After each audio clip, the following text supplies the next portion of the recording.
Good evening, welcome back to the channel. It's 8 o'clock in the evening. I thought I'd do a quick update to show you what's been going on. First of all, we let the young birds and the old birds out, obviously separately yesterday. Young birds were first, 45 minutes.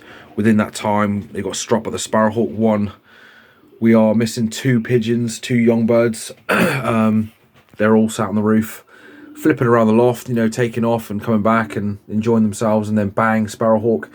One, obviously, baby took off, the sparrowhawk snatched it, took it 3 doors down, ripped it apart. I jumped 3 fences to get the young bird off, sorry, the sparrowhawk off the young bird.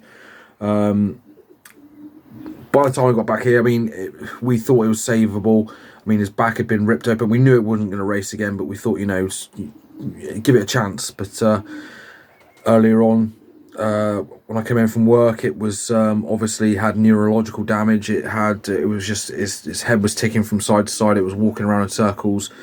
Back had been absolutely ripped out of it. So I dispatched of it because obviously it's cruel to keep in that much pain. It wasn't drinking, it wasn't eating, which is understandable, but it was just cruel to keep it alive, unfortunately. And this is all down to the RSPB. So if you're in Britain, obviously there ain't going to be any non-fancies on this channel, but you all know what they're like. The RSPB, they're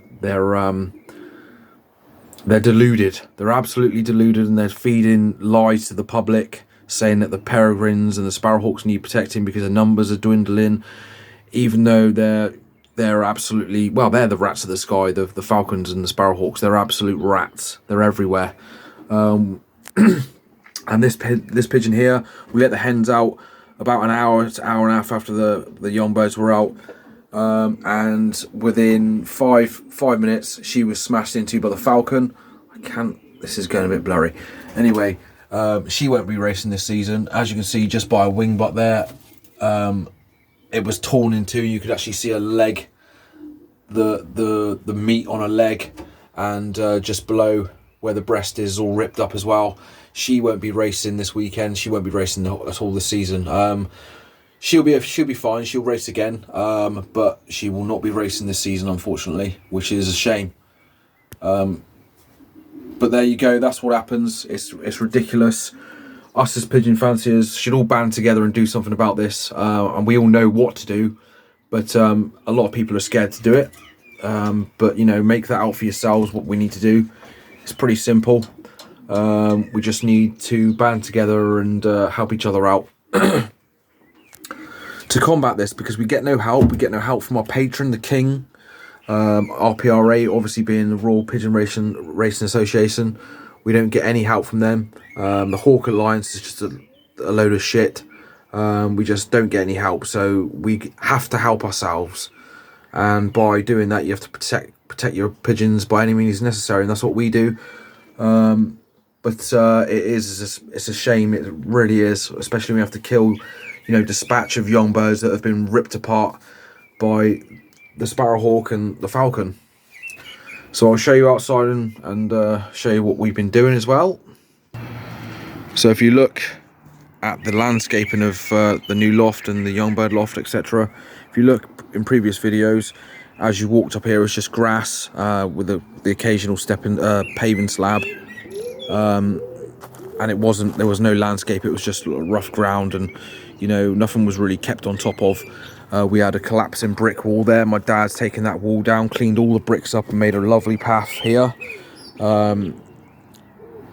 I can't thank my dad enough, really, because he's absolutely quality at doing this sort of thing. We put stepping stones in as well. This gravel actually came from the gravel up by the young bird loft, so all of this is being turfed. Well, grass seed, and then watered, obviously. All this border here has been grassed. This middle part here has been grassed. We got decking on the new loft. I'll show you the spec of the loft in a sec.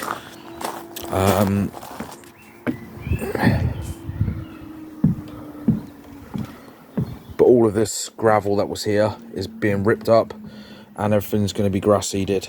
So then the young birds can actually take a bath out on the lawn, which would be ideal. I mean, they can still obviously have a bath in the aviary, but it'll be nice to see them pecking around in some grass.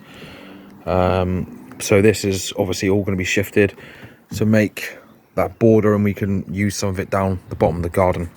as well. But it's work in progress. It won't take long. Young birds are in now. I'm not going to disturb them. Like I said, it's just gone past 8 o'clock in the evening. So, I mean, they've been out a few times. Now that the weather's good, because we've had some awful weather, obviously absolutely bucking it down with rain. Let the young birds out. They're starting to get their confidence, and then bang, which it just sets them back. It's you know, it's a pain in the ass. The hawks really are a pain in the ass. But they're sprightly enough. They're full of beans, and they're on a 50% barley, 50% race mix at the minute. We got 15 in there. Obviously we had a dispatch of one's missing from yesterday's attack, so we're 2 down, and there probably will be more to come as well. So that's the new loft. That's a 16x6 2-section roundabout loft. So this section here is the cox loft, the cox section. So all the birds will be trapping through the cox section. The cocks have got 10 foot, 10x6, and the hens have got 6x6. Hens are on easy clean perches, so they'll all trap through this section here. The cocks with 3 bubbles. Cocks are inside, as you can see. I don't want to disturb them too much. And the hens are in this section here, 6x6.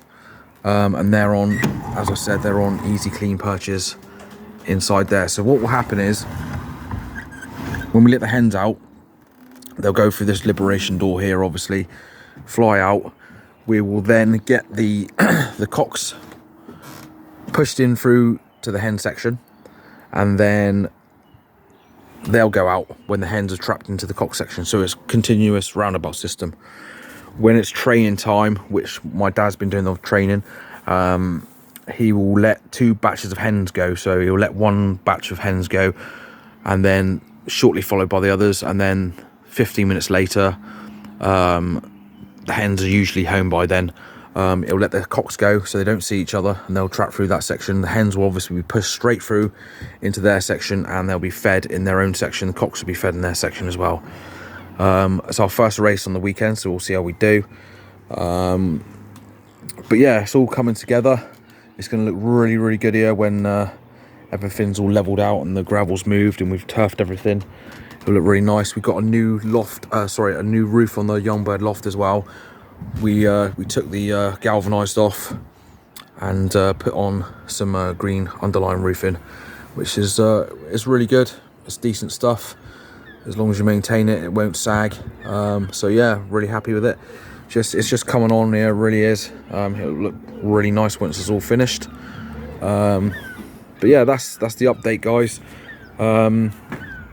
Just the spec is 16x6. It's got roof lights. Ventilation is up through, obviously, up through the eaves on both sides. Plenty of ventilation. I mean, we have the option to bang a few vents in if we want to, but you know, we'll see about that. But yeah, hope everybody is doing okay over in USA and over here as well. You can actually comment on my videos now, I think, so feel free to comment. It'd be nice to see you, well, nice to talk to you guys again. So yeah, I'll leave you guys to it, and I'll do another update soon. We are breeding still, so we got a few more youngsters to come through. We're going to breed about 50 or 60 young birds. We're going to need it with the amount of hawk attacks we're enduring. So it is what it is, guys. Speak to you soon. Cheers.